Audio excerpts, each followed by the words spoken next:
Indonesia bisa mendesain mobil. Iya. Itu cita-cita saya dari mahasiswa lah. Beliau ini adalah punggawa membuat Suzuki roda 2 waktu itu menjadi nomor 1. Kalau di sisi marketing, bagaimana kita menciptakan suatu image bahwa Suzuki itu adalah motor yang hebat.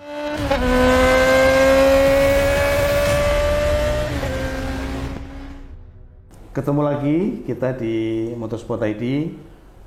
Sekarang kita mengundang tokoh otomotif nasional, namanya Pak Setiawan. Apa kabar Pak? Baik. Sehat Pak? Sehat. Sekarang sibuk apa nih Pak sekarang Pak? Sekarang ya pensiun. Pensiunan ya? Di rumah aja. Nah sekarang kita akan ngorek-ngorek keterangan mengenai kejayaan Suzuki waktu itu. Suzuki roda 2 ya. Zamannya Shogun maupun zamannya motocross. Kita korek-korek keterangannya lah. Tapi sebentar, kita mulai dulu gini nih. Saya mau tanya nih Pak. Pak Setiawan masih ingat ini?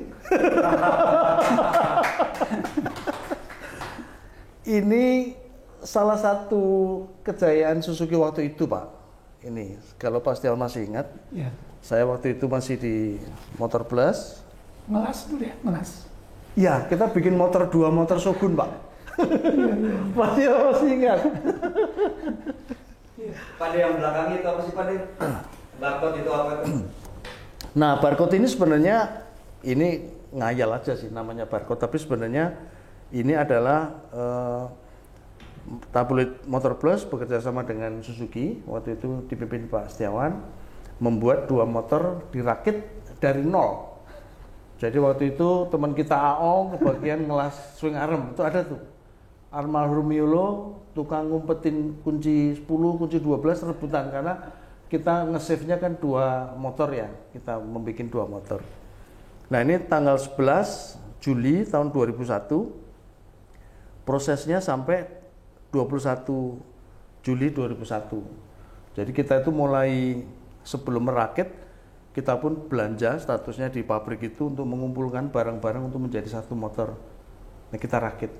Nah kita waktu itu kelakuannya seperti itu, disupport oleh Pak Subronto Laras, Pak Darmadi Cuaca, almarhum ya, dua-duanya almarhum ya, juga Pak Setiawan yang waktu itu luar biasa mensupport kita. Kita ngobrol lagi mengenai sukses Suzuki di tangan Pak Setiawan, oke ya, kita gas Pak? Gas. Beliau ini adalah punggawa yang membuat Suzuki roda 2 waktu itu, yang maupun road race maupun motocross itu menjadi nomor 1 di Indonesia dan melahirkan banyak juara-juara nasional road race maupun motocross. Sebelum kita cerita mengenai sukses Suzuki, kita tanya dulu sebenarnya apa sebenarnya yang waktu itu membuat Pak Setiawan ketika lulus kuliah itu ngelamar di Suzuki Pak. Emang jurusan apa Pak waktu itu Pak? Ya, saya di produk desain ITB, angkatan udah lama. Terus sebelum di Suzuki saya gabung di Astra. Oh sempat di Astra Pak ya? Saya 3-4 tahun di Astra, di product development. Oke. Di Astra Daihatsu, MVD, Motor Vehicle Development Division. Iya. Nah itu waktu itu lagi musim deletion program namanya, penanggalan. Jadi part-part yang bisa dilokalkan, jadi kita memikirkan hal itu. Jadi saya masuk di product development waktu itu launching TAF. Oh Daihatsu TAF yang masih kotak ya? Daihatsu TAF yang sudah baru, yang mau baru, masuk lo yang baru. Yang kotak yang lama, tapi sekarang mau masuk yang baru gitu. Nah, saya diminta untuk mendevelop interiornya. Jadi saya mendesain seatnya, foamnya, sampai untuk pattern untuk seatnya ya, untuk kain. Oh ya kain yang itu ya, ya. Tas, fabrikasinya. Sampai termasuk roof yang dari fiber. Oke. Fiber itu. Jadi namanya product development ya kebetulan saya suka ya di otomotif. Iya. Jadi memang banyak sekali. Tidak hanya itu, tapi juga tim kita membuat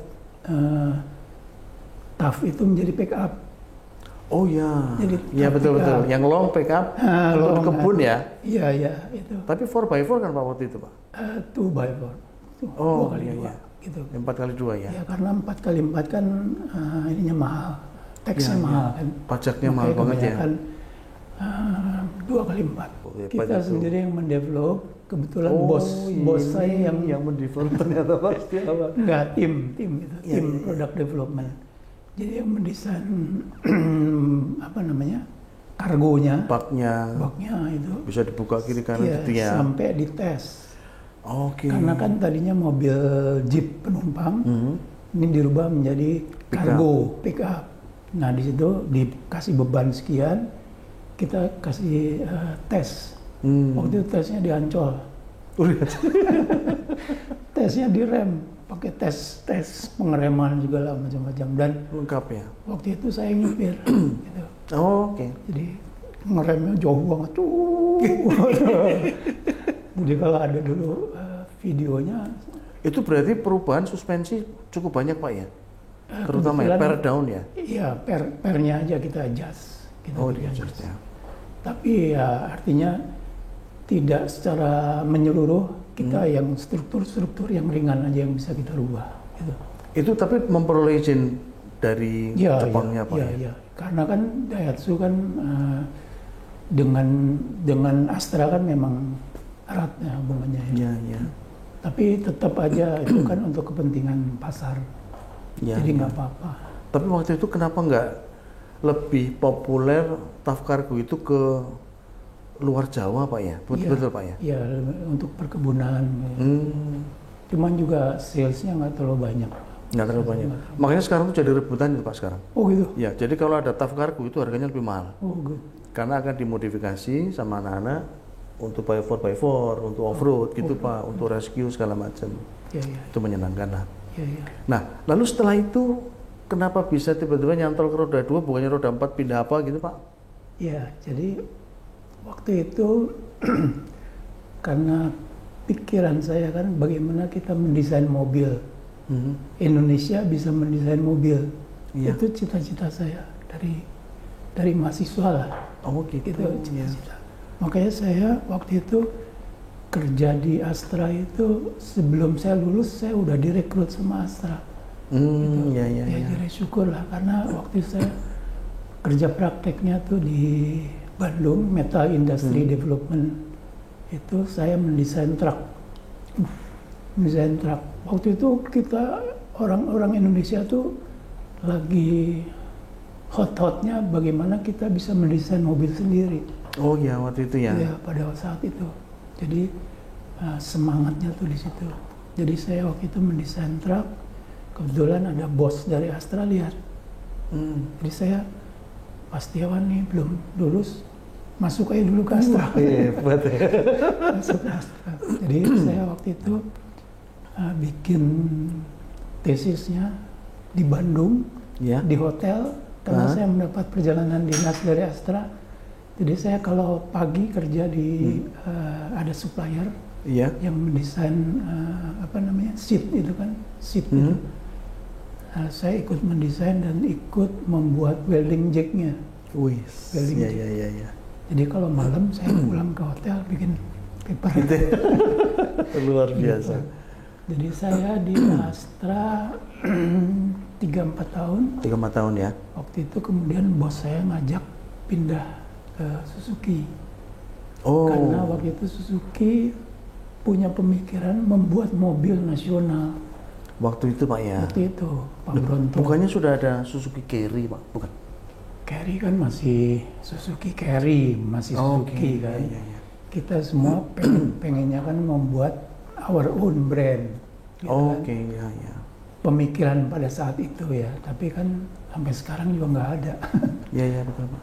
Gitu. Jadi saya ngerti bagaimana susahnya bikin mobil. Nah lalu pindah ke Suzuki berarti Pak setelah itu Pindah Pak ya? Suzuki. Itu langsung memperoleh jabatan atau masih di level? Ya, Saya waktu di Astra kan supervisor lah ya, karena Iya. sarjana masuk ke kalau nggak salah golongan 3, jadi supervisor gitu. Jadi saya masuk ke Suzuki. mobil itu sudah menjadi ke manajer. Tapi sudah langsung diposisikan ke roda 2 Pak ya? Bukan roda 4? Roda 4. Masih roda 4 Pak ya? Roda 4. Oke. Berapa lama tuh Pak di roda 4 sebelum akhirnya pindah ke roda 2 Pak?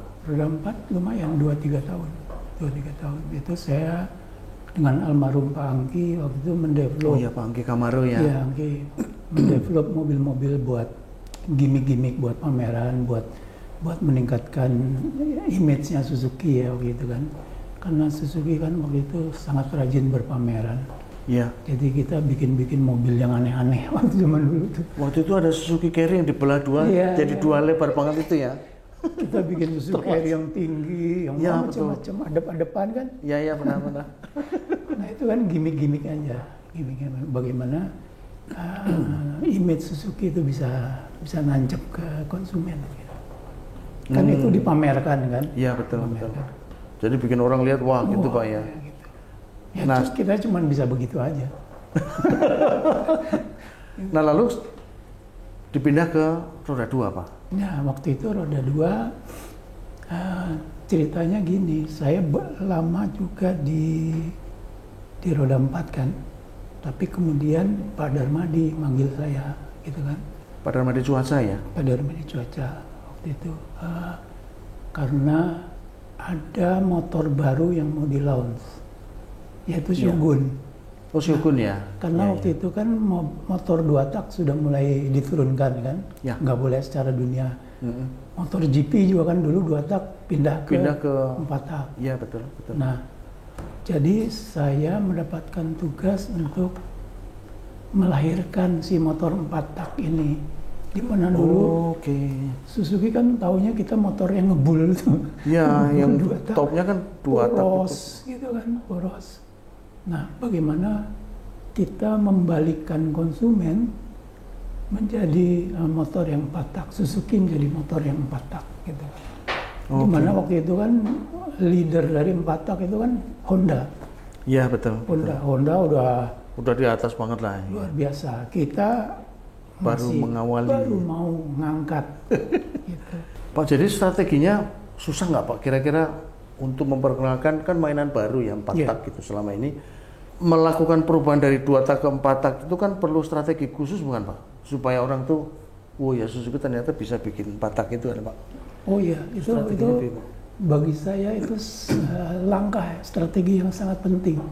Bagaimana merubah mindset orang yang tadinya motor kita boros, boros, terus spare partnya juga susah didapat dan lain-lain. Kita harus rubah mindset konsumen kita. Nah, pada saat itu saya minta sekolah. Oh minta sekolah. Saya sekolah lagi Pak ke bos saya. Saya mau sekolah S2 Iya. untuk marketing khusus untuk mempelajari strategi ini gitu. Oh, Oke. Jadi waktu itu strateginya adalah bagaimana kita bisa keunggulan bersaing. Nah, di situ ilmu-ilmu marketing saya terapkan semua di situ. Jadi Iya. pertama pada saat sebelum launch saya harus tahu dulu motor ini apa, si Shogun 4 tak ini kan. Iya. Ternyata mesinnya tuh luar biasa. Jadi kalau konservatif, Ya, ya dari dulu konservatif. sampai Yang penting saat dia itu irit juga kayak konservatif gitu. Yang penting jualannya banyak. Kalau si Shogun itu motor yang didevelop betul-betul teknologi baru. Jadi dia kalau mau dibilang teknologinya advance. Jadi khususnya mengenai pendinginan mesin. Ya. Jadi dia oli yang di dalam dipompakan, kemudian didinginkan dengan Ada pipa kecil yang ke depan itu ya. Iya. Jadi air cooled, kemudian disemprotkan ke dinding piston. Iya. Nah, saya baca itu, saya minta sama Jepang untuk mekanisme ini di digital, Animasikan animasi. ya. Oke. Nah, itu yang kemudian saya Blow up, Pak, expose ya? di komersialnya. Jadi yang pertama saya expose itu adalah keunggulan mesinnya. Ya. Jadi beberapa bulan khusus mesin aja terus. Ya, betul. Mengenai mekanisme Pendinginan penyemprotan oli itu Pak ya. Oli itu dan lain-lain. Itu terbukti berhasil Pak ya. Nah itu yang namanya produk itu kan ada waktunya ya, ada waktunya. Nah karena saya tahu motor ini unggul, mesin ini unggul, makanya saya berani. Saya usulkan kepada manajemen pada saat launching kita jalankan selama 40 hari keliling Indonesia, Suzuki jelajah negeri. Oh itu termasuk idenya Pak Setiawan itu ya? Tahun 95 itu. Oh, oke. Karena saya tahu produknya seperti apa. Iya. Jadi saya usulkan untuk kita putarkan sekalian launching kan, kita kenalkan dan 40 hari non-stop. Jangan ikut ya pembalap-pembalap Suzuki itu. Iya Pak, setahu aku Deki Setiawan itu ikut ya? Felix, semua termasuk. Oh semua ya? Termasuk Juragan juga ikut tuh. Wasa Pendro ya? Wasa Pendro. Masya Allah. Mereka happy, dapat duit apa. Mereka happy. Itu berarti 40 hari emang nggak pulang beneran Pak ya? Nggak pulang. Masya Allah. Mesin boleh mati nggak Pak? Mau mati, biasa aja. Biasa. Cuman namanya pembalap, 40 hari kan bosen dia. Iya betul. Dia pengen pulang kan, pengen dipulangin. Itu yang namanya anak-anak nakal kan. Masukin gigi satu, digas pat gitu, nggak rusak-rusak.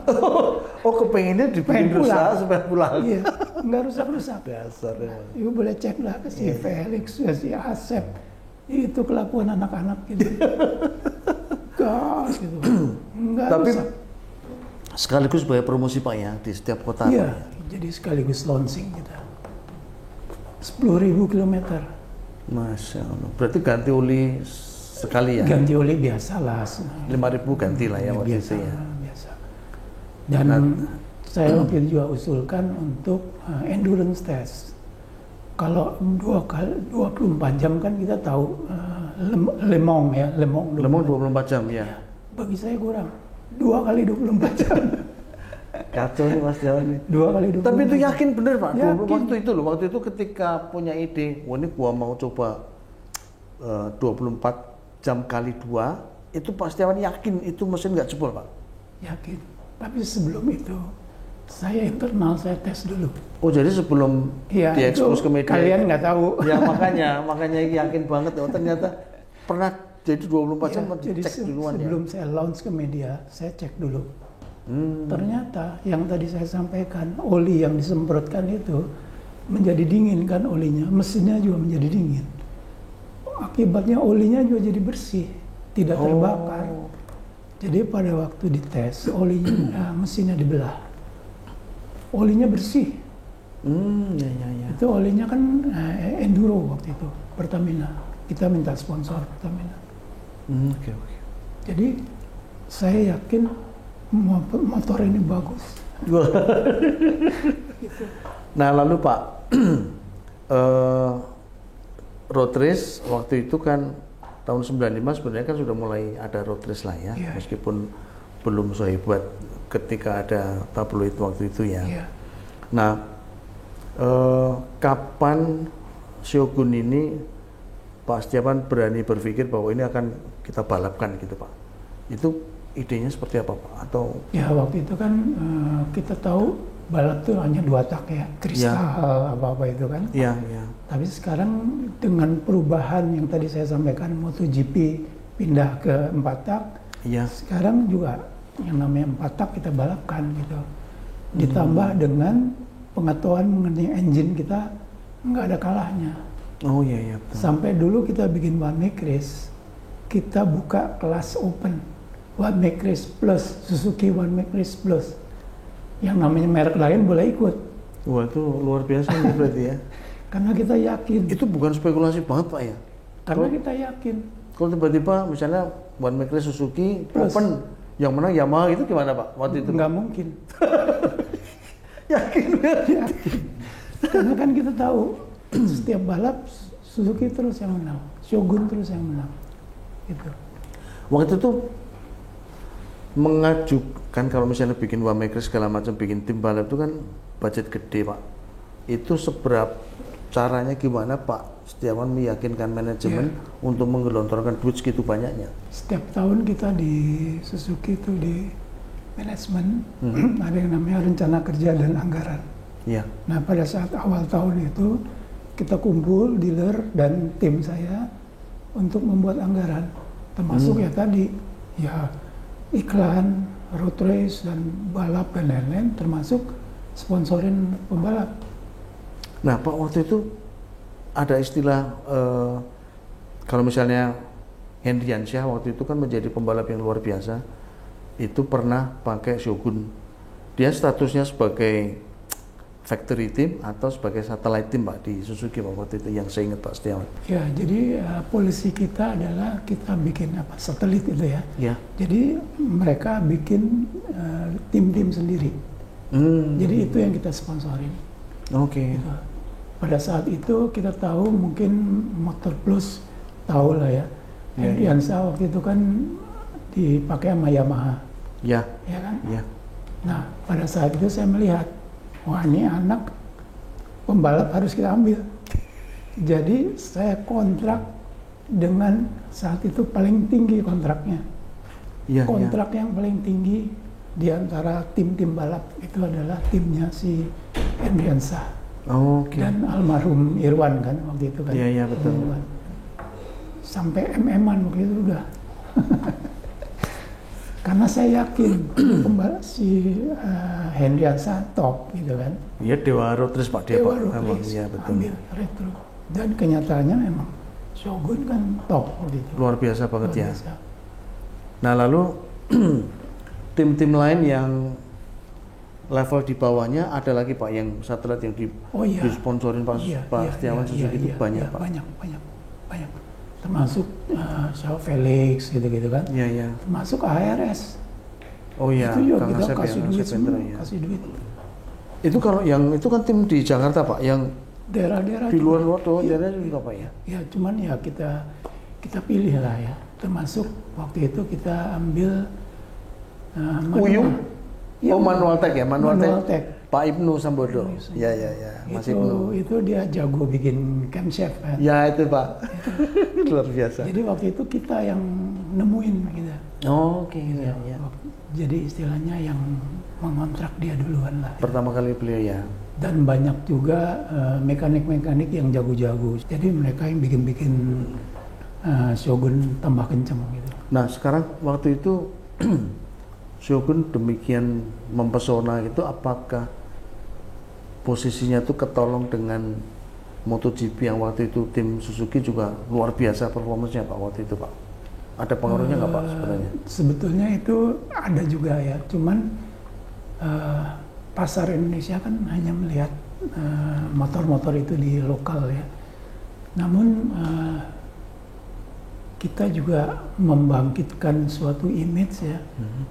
Zaman dulu saya bikin billboard. Iya. Itu gambarnya tuh motor-motor besar, motor-motor balap. Iya. Sampai manajemen saya bingung, kenapa Pak Setiawan tampilkan gambar motor-motor besar, kenapa nggak motor kita yang dipamerkan? Gitu. Nah, kontradiktif ya, karena jualannya motor kecil, kalau dipamerinnya billboardnya itu ya. Nah itu kalau di sisi marketing, bagaimana kita menciptakan suatu image bahwa Suzuki itu adalah motor yang hebat, gitu. Motor gede. Digambarkan itu Pak ya. Di situ kita. Nah disitulah kita bermain marketing ya. Iya, iya. Marketing itu kan suatu image, bagaimana kita menciptakan suatu kesan. Iya kesan, betul, ya. impresif ya, impresi Pak ya, impresi ya. Nah mungkin juga pada saat itu saya bikin tim balap ASEAN. Oh ada waktu itu Pak ya? Iya dong, ASEAN. Kita ikut ASEAN, balap ASEAN. Cuman Suzuki waktu itu yang pernah. Motornya apa waktu itu Pak? Shogun.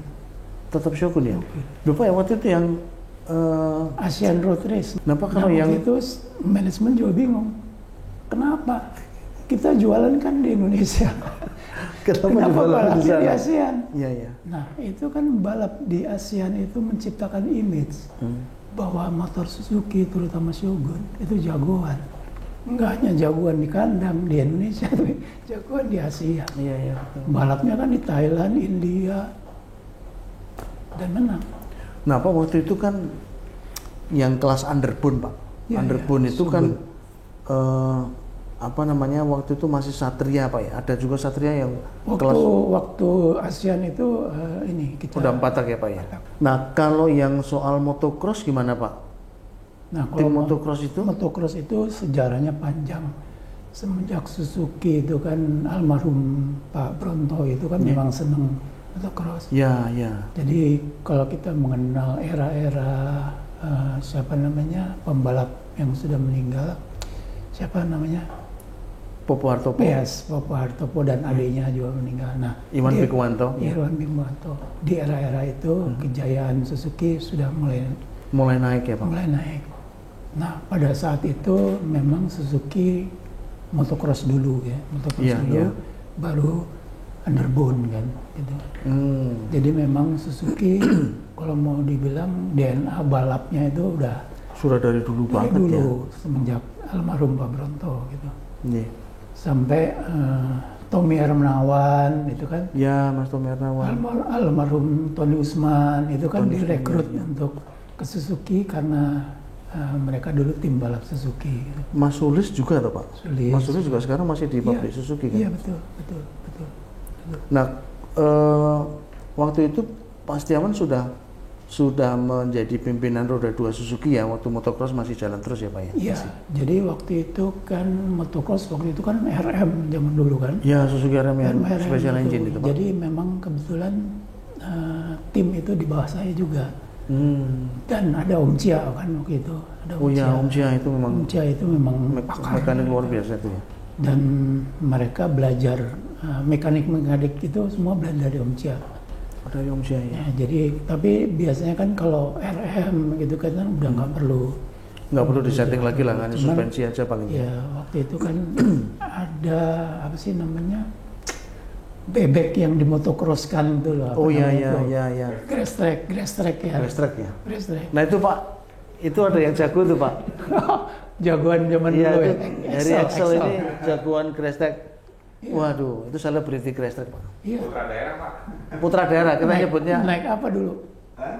Motornya apa? Saya sempat beli motor dari Apa sih? Juragan. Juragan. RGA.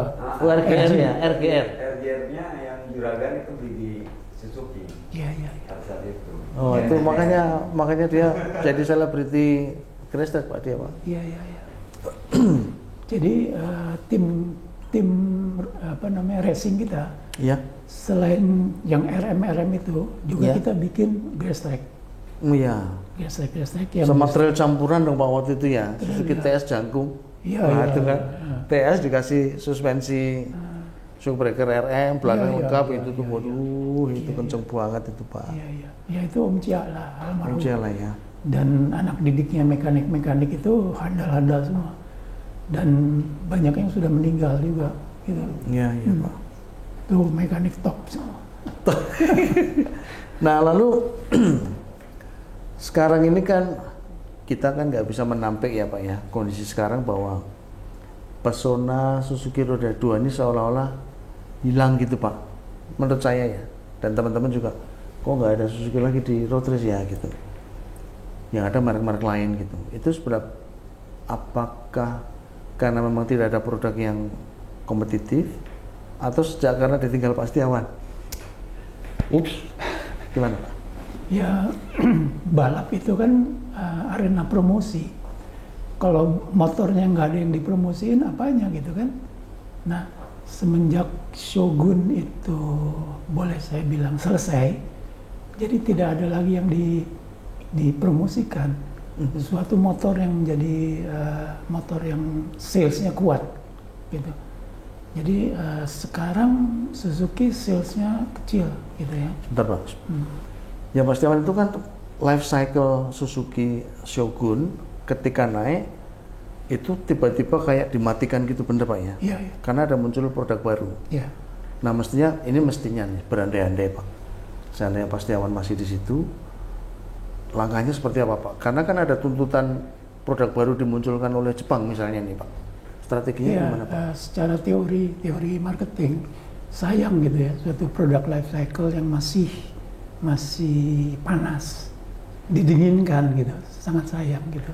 Kalau saya mungkin akan mengusulkan dan kepada manajemen agar si produk baru ini tetap mempunyai nama Shogun. Gitu. Ya. Jadi seperti kita tahu, kita sebut merek ya, misalnya Innova Kijang. Kijang dari dulu kan Kijang. Tapi sekarang ada Innova, ada apa macam-macam kan. Tetap Kijangnya tetap ada Pak. Karena itu suatu brand yang sudah menancap di konsumen Indonesia. Nah demikian pula Shogun yang udah kita angkat sudah cukup lama, sayang gitu kalau kita matikan brandnya itu. Gitu. Jadi korelasi brand itu akan terus nancap kepada konsumen. Gitu. Dibanding dengan brand baru, merek baru, dia harus belajar lagi, ada learning curve-nya lagi, perlu waktu lagi, perlu duit lagi Pak ya. Duit lagi, gitu. Jadi sayang gitu. Jadi menurut saya Suzuki blunder untuk mengganti nama Shogun yang sedemikian sudah tinggi dengan merek yang lain. Oke. Sayang. Ya. Itu menjadi pelajaran yang berharga banget buat Suzuki Pak ya, roda 2 Pak ya. Iya. Wah, ceritanya seru banget ya mengenai roda 2 Suzuki ini. Terus sekarang itu sudah berlalu Pak? Berlalu ya. Sudah berlalu, kemudian sekarang ketika Pak Setiawan enggak di sana lagi waktu itu ngapain Pak? Jadi pengangguran Pak? Pensiunan. Nggak, waktu itu katanya interior designer atau apa gitu loh Pak, yang saya dengar waktu itu. Iya gitu. Tapi kan pada saat saya selesai di Suzuki kan, saya masih bekerja juga di TVS, Motor India. Dan terakhir 1 tahun lalu saya juga masih kerja di KTM. KTM yang motor trail atau motor sport Pak? Dua-duanya. Dua-duanya ya? Iya. Gitu. Sekarang nggak lagi Pak? Sekarang udah nggak karena dealershipnya juga sudah selesai. Katanya. Iya. Gitu. Masih ada niat untuk balik ke roda 2 lagi Pak, seandainya ditawarin ke mana gitu, ada produk baru? Mungkin era-era saya sudah lewat mungkin ya, karena zaman sekarang kan zaman sudah sangat berubah ya. Cara berpromosi juga berubah, tapi ada pakem-pakem marketing yang masih bisa dipegang gitu ya. Marketing klasik mungkin masih bisa jalan gitu ya, tapi ilmu-ilmu mengenai teknik marketing yang baru, media-media yang baru itu yang berubah.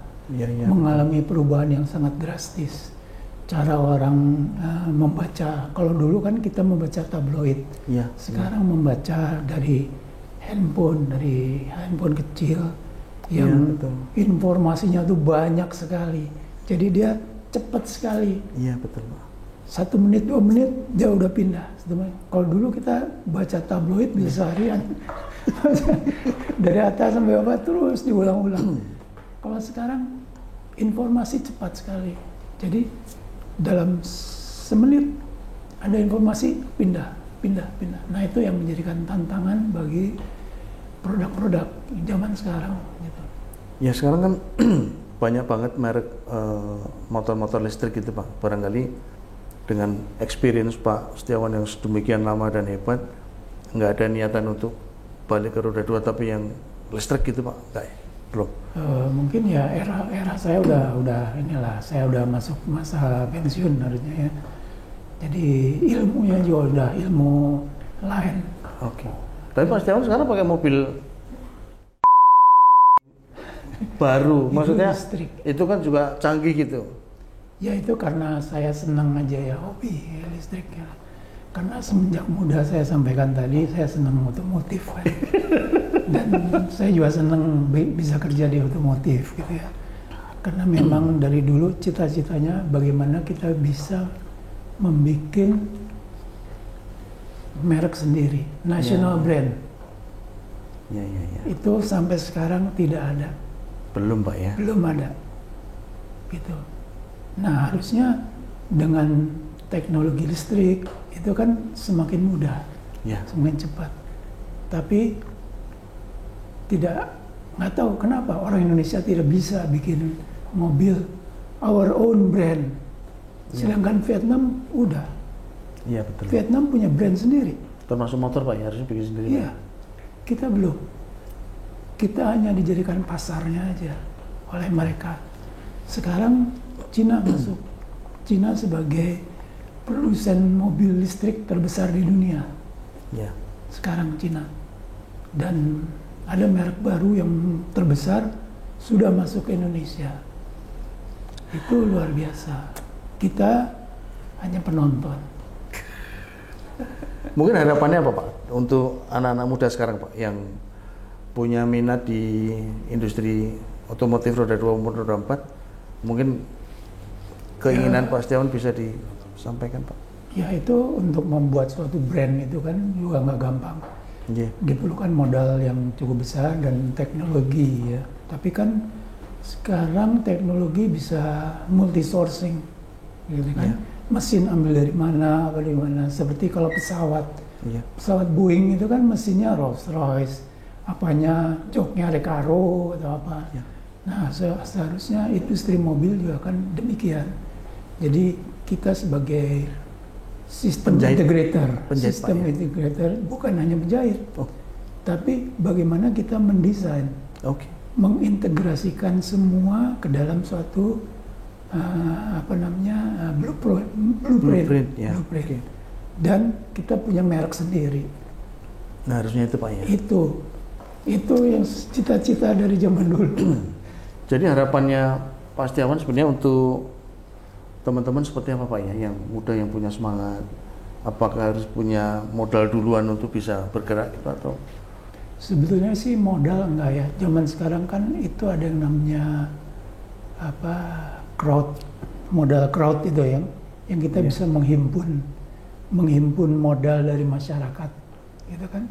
Tapi yang penting adalah bagaimana kita membuat R&D sendiri. Kita menciptakan R&D, kita menciptakan ide, dituangkan secara teknis, secara teknis yang benar gitu ya, yang efisien, yang up to date, sesuai dengan teknologi, bisa bersaing dengan merek lain. Nah itu adalah tantangan. Di samping juga dengan persaingan, pasti akan masuk ke dalam dunia persaingan. Nah makanya diperlukan suatu ide-ide atau strategi marketing yang tepat. Indonesia pasar yang sangat besar, di mana Indonesia ditunjang oleh ekonomi UMKM kan? Hampir 80% ekonomi Indonesia itu UMKM. Jadi kita harus melihat di situ. Gitu. Jadi tetap kita harus bikin suatu R&D yang kelas dunia. Tanpa itu tidak bisa. Gitu. Karena persaingan kita adalah persaingan dengan dunia. Gitu. Dimana desainer kita bisa hire, semua bisa hire. Tapi yang penting bagaimana kita pertama punya pasar dan menciptakan suatu produk yang cocok dengan pasar. Cocok dalam arti disukai dan bisa dibeli, terjangkau dan tidak bermain dengan gajah-gajah yang lain. Kita kan gajah-gajah dunia kan banyak banget menyerbu kita Pak ya. Nah kita kan nggak mungkin ngelawan gajah.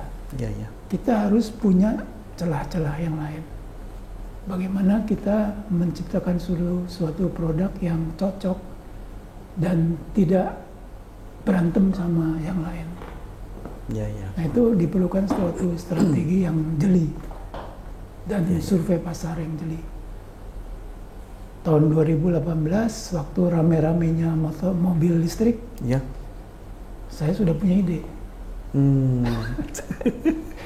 Cuman nggak ada yang ngeduitin. Siapa yang mau ngeduitin? Iya betul. Gitu. Oke. AGD. Sekarang pertanyaan terakhir Pak. Ini soal persaingan antara sepeda motor roda 2 yang listrik dengan roda 2 berbahan bakar fosil.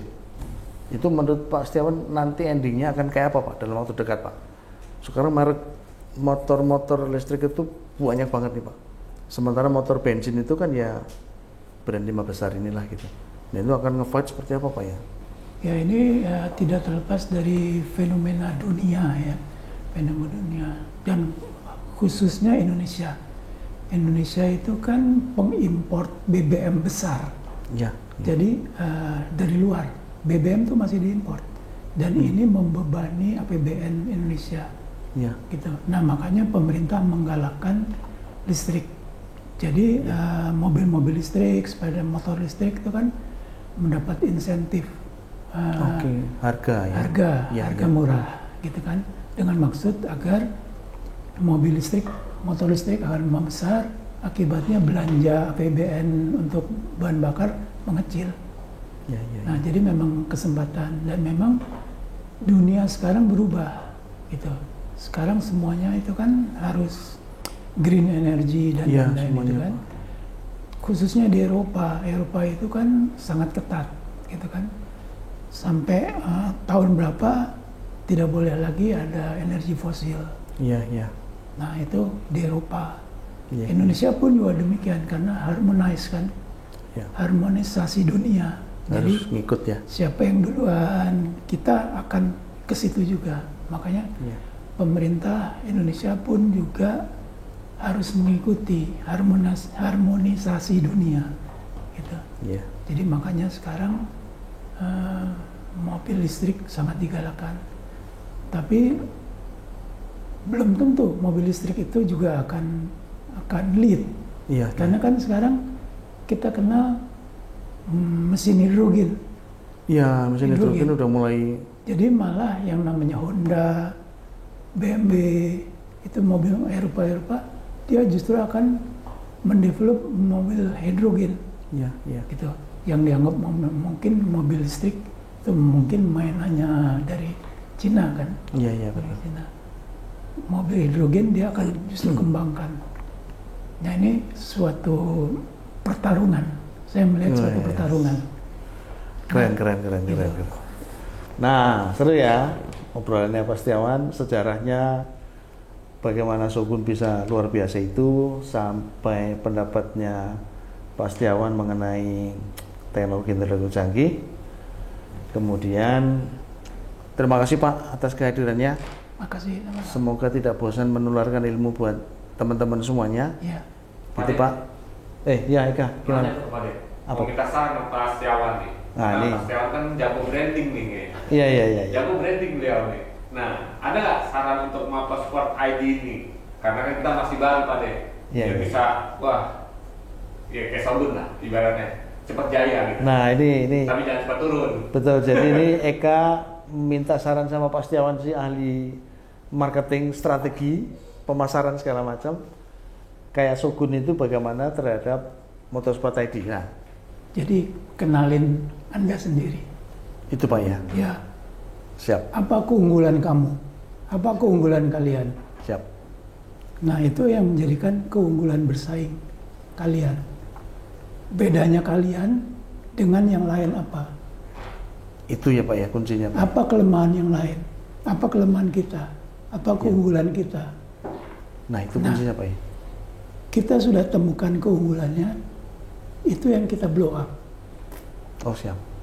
Blow up habis. Nah itu kan. Komunikasikan. Itu kan. Nggak jadi ditayangin kalau ini Pak De. Mahal ini.